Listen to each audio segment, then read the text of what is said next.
샬롬. 평강의 하나님께서 우리를 평강 가운데 인도해 주시고 오늘도 이 예배의 자리로 초청해 주셨습니다.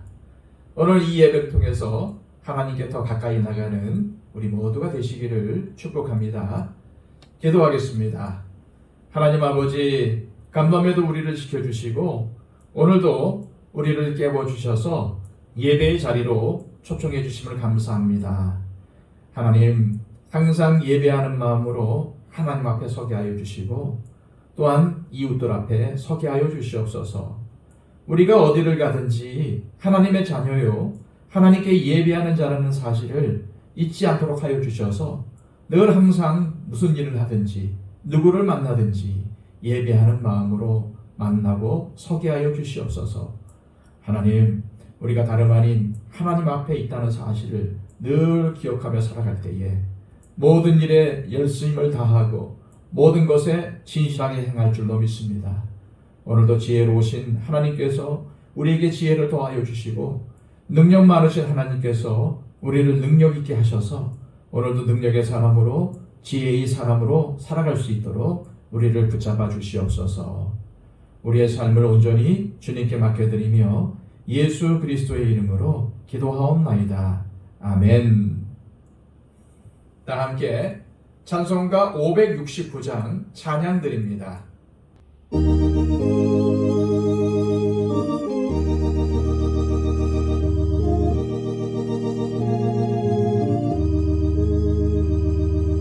선한 목자 되신 우리 주 항상 인도하시고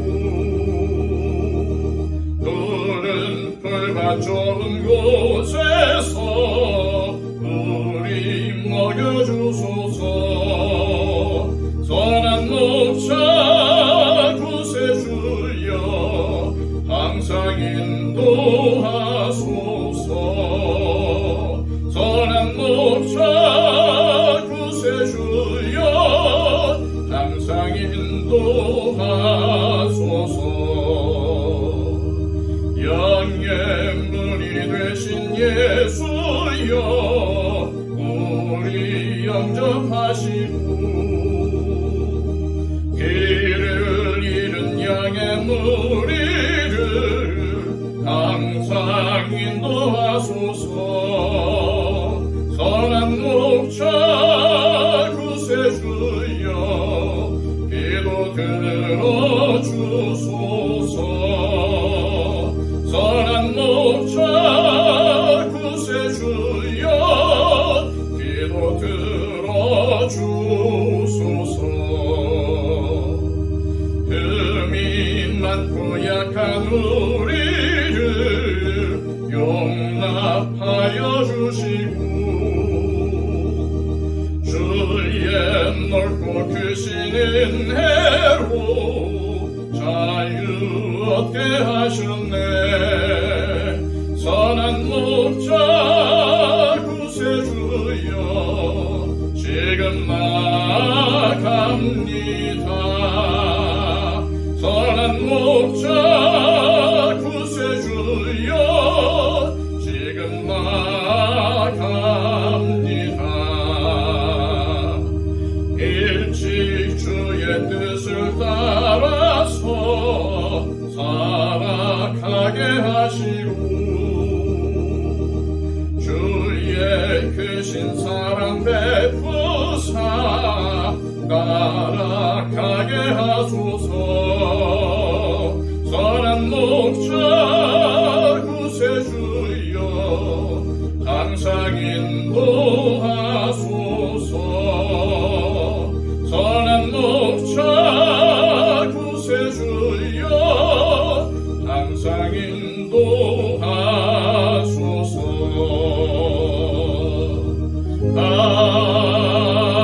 아멘.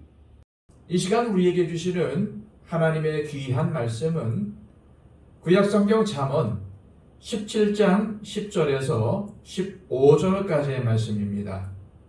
구약성경 929쪽입니다. 한마디 말로 총명한 자에게 충고하는 것이 매 100대로 미련한 자를 때리는 것보다 더욱 깊이 박히느니라. 악한 자는 반역만 힘쓰나니 그러므로 그에게 잔인한 사자가 보냄을 받으리라. 차라리 새끼 빼앗긴 암곰을 만날지언정 미련한 일을 행하는 미련한 자를 만나지 말 것이니라. 누구든지 악으로 선을 갚으면 악이 그 집을 떠나지 아니하리라. 다투는 시작은 둑에서 물이 새는 것 같은즉 싸움이 일어나기 전에 시비를 그칠 것이니라. 악인을 의롭다 하고 의인을 악하다 하는 이 두 사람은 다 여호와께 미움을 받느니라. 아멘. 오늘 잠언의 말씀은 뭐뭐보다 뭐뭇이 더 좋다라는 형식으로 서로 비교하는 형태를 띠고 있습니다. 10절입니다. 한마디 말로 총명한 자에게 충고하는 것이 매 100대로 미련한 자를 때리는 것보다 더욱 깊이 박히느니라. 무엇과 무엇을 비교하고 있습니까? 충고 한마디가 매 100대를 때리는 것보다 더 낫다는 것이죠. 그런데 또 비교의 대상이 있습니다. 총명한 사람과 미련한 사람입니다. 그런데 오늘 잠언의 말씀은 단순히 매보다 말로 충고해야 한다는 뜻이 아닙니다. 미련한 사람에게는 아무리 좋은 말로 충고해 보았자 듣지 않기 때문에 무의미하다는 의미입니다. 충고는 누구에게 효과적입니까? 총명한 사람입니다. 다시 말하면 그 말을 듣고 깨우칠 수 있는 사람입니다. 그런 사람이 바로 잠언에서 강조하는 지혜로운 사람이죠. 우리는 하나님께 매맞는 사람이 되어서는 안 될 것입니다. 오히려 하나님의 말씀을 통해 깨닫고 뉘우치고 회개하여 다시 하나님이 기뻐하시는 삶을 사는 그러한 사람이 되어야 합니다. 베드로를 보십시오. 그는 미련한 사람입니까? 그렇게 보일 수도 있습니다. 하지만 그는 주님을 모른다고 부인했다가 주님과 눈이 마주친 후에 마음의 찔림을 받아 즉시 통곡하며 회개의 눈물을 흘렸습니다. 닭 울음소리를 듣고 예수님께서 자기에게 하신 말씀이 떠올라 뛰쳐나가 통곡하며 회개의 눈물을 흘린 사람이 바로 이 베드로입니다. 다윗도 밧세바와의 범죄 이후에 나단 선지자가 전하는 하나님의 음성을 듣고 즉시 무릎을 꿇어 회개했습니다.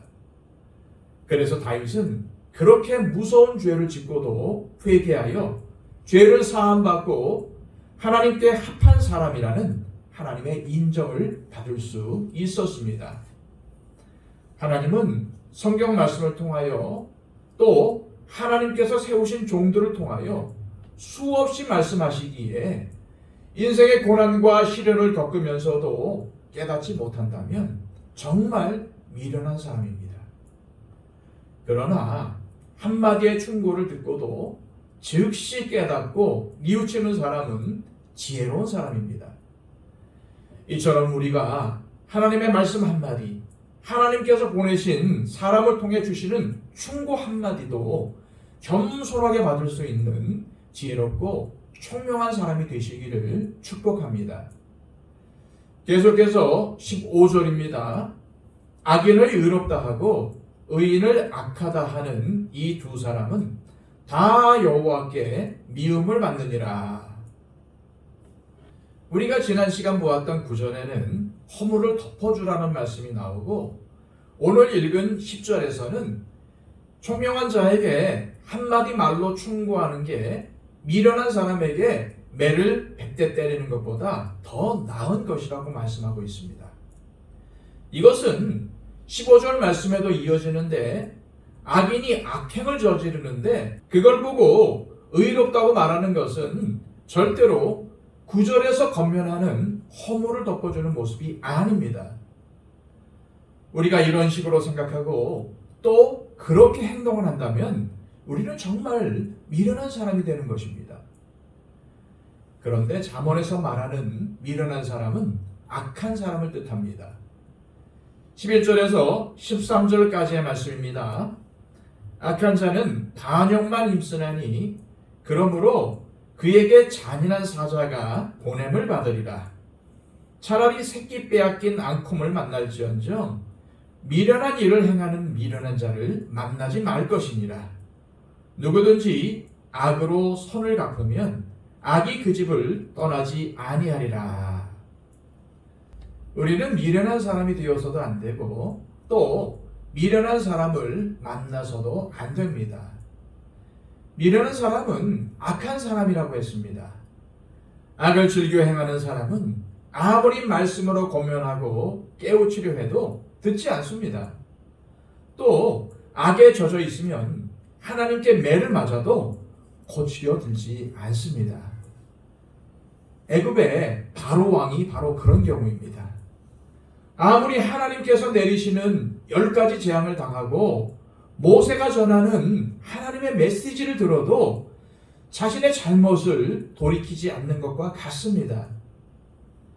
미련한 사람은 이렇게 고집불통이 되어버리고 마는 것입니다. 오죽했으면은 오늘 잠언의 말씀은 차라리 새끼 잃은 어미곰을 만날지언정 이렇게 악을 행하면서도 전혀 자신의 잘못을 깨닫지 못하는 사람을 만나지 말라고까지 권면하고 있지 않습니까?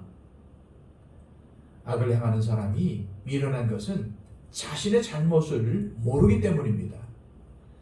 그러나 모르고 했더라도 악은 반드시 하나님의 심판과 징벌을 받습니다. 예수님을 부인하는 사람들은 자신들이 몰라서 그랬다고 항변할 수 없습니다. 성경에도 기록되어 있듯이 예수님을 모르는 죄 자체가 큰 죄악이기 때문입니다. 13절 말씀을 다시 한번 보겠습니다. 누구든지 악으로 선을 갚으면 악이 그 집을 떠나지 아니하리라. 예수님은 선한 목자로 우리 가운데 오셨는데 예수님을 영접하지 않고 계속해서 악을 일삼으면 악이 그 사람에게서 떠나지 않고 반드시 파멸을 가져올 수밖에 없습니다.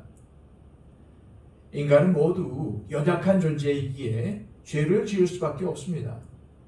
하지만 지혜를 가진 사람은 한마디의 말씀으로도 자신의 잘못을 깨닫고 뉘우치며 회개합니다. 베드로가 닭울음 소리에 예수님께서 하신 말씀을 기억하고 뉘우쳤던 것처럼 말입니다. 그러나 가룟 유다는 어떻습니까? 예수님께서 제자들과의 마지막 만찬 자리에서 내가 떡 한 조각을 적셔다 주는 그 사람이 나를 팔 것이다 라고 말씀하시면서 가룟 유다에게 떡을 건네주셨습니다. 그는 지혜로운 사람입니까? 아니면 미련한 사람입니까? 외향적으로 가룟 유다는 똑똑하고 지혜로운 사람이었습니다.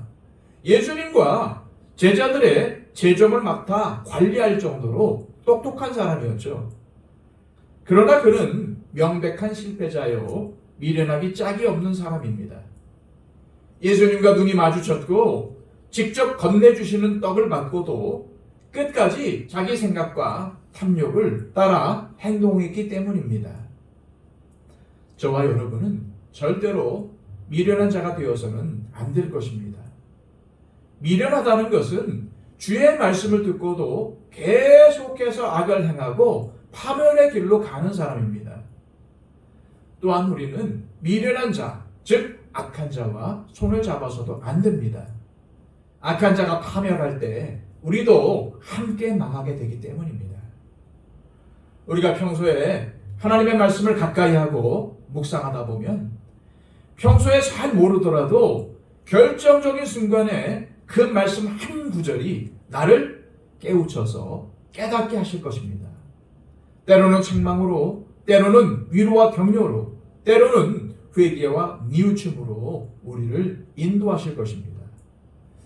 이 시간 기도하실 때 하나님 아버지 우리에게 들을 귀를 주셔서 하나님의 말씀이 우리의 생각과 잘못을 지적할 때 또 하나님께서 우리에게 보내신 사람이 우리의 잘못과 허물에 대해서 충고할 때 겸손히 듣게 하시고 우리의 죄악을 회개하고 잘못과 허물을 고쳐나가는 지혜로운 사람으로 살아가게 하옵소서. 기도하시기를 바랍니다. 111 기도를 통해서 우리의 기도가 필요한 분들을 위해서 중보해 주시고 또한 우리 교회에 연로하신 분들, 건강이 필요한 분들을 위해서 중보해 주시기를 바랍니다. 선교사님들 잊지 마시고 기도해 주시고 이 나라의 평화 통일을 위해서, 한국 교회를 위해서, 무엇보다도 우리 더 처치를 위해서 힘써 기도해 주시기를 바랍니다. 다 함께 기도하겠습니다.